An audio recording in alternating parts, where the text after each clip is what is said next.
नमस्कार सांग मैंने चलतु आज प्रस्तुत करवा चाउल खीरी बिना मिल्कमेड आ बिना खुआरे।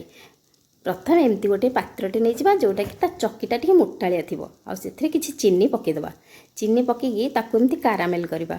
जितेबले एमती चीनीटा ए स्टेज को आसो हरी टिके लाल हो आसो से आम पानी दबा। बेसी ताकू लाल करदे पोड़ीज कला होगी पोड़ीज पिता लगे। आमती पानी देदेबा। पानी तले जदि चीनी खंड रहीगला से किसी आप टेंशन नवा दरकार नहीं से ऑटोमेटिक मेल्ट होकर मिसीज। आ 250 ग्राम चाउल को मु 5 लिटर पाखापाखि पानी किंतु मु 2.5 लिटर पानी नहीं आउ 2 लिटर खंडे क्षीर नहीं। तापर चाउल को धुआ धुई करके ताकू सीटी मार देइथिली। आउ ताकू एमती स्माश कर दोची शीघ्र हो जाबा पई काम एमती होउची। घरोई उपरे एटा एमती कले भलो हो जाउची।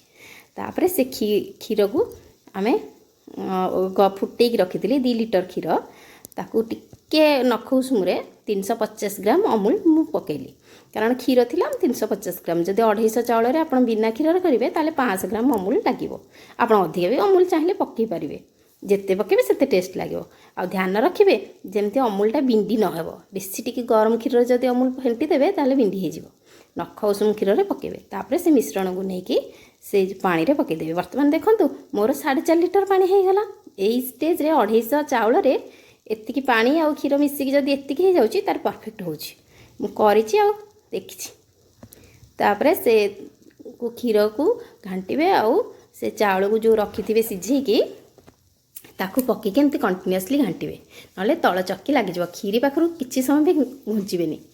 250 चाउल रे 400 ग्राम चीनी मु पकेली। तापरे काजू पकेइथिली। आ चीनी केते बेले पकेबे खीरीटा 3 भाग हेई साला परे चीनीटा पकेबे। काजू भाजिकी रखिथिली पकेली। घी चामचटे देदेबा। आ गुजराती गोलमरिच ताकू गुंड करके ता ऊपर छिंची देबे। आ एई टाइप रे देखंतु एतिकी पतळा हेइथिबो ताकू ओल्हे देबे। तापर 4 घंटा रहिला परे से ठीक हे जिवो। आपण करंतु खांतु आ खुआंतु अन्य मानको। आ घरे घरोई जिनस रे होची बहुत बढ़िया लागुची। मु भी करिछि। रहिली नमस्कार। भल लागिले लाइक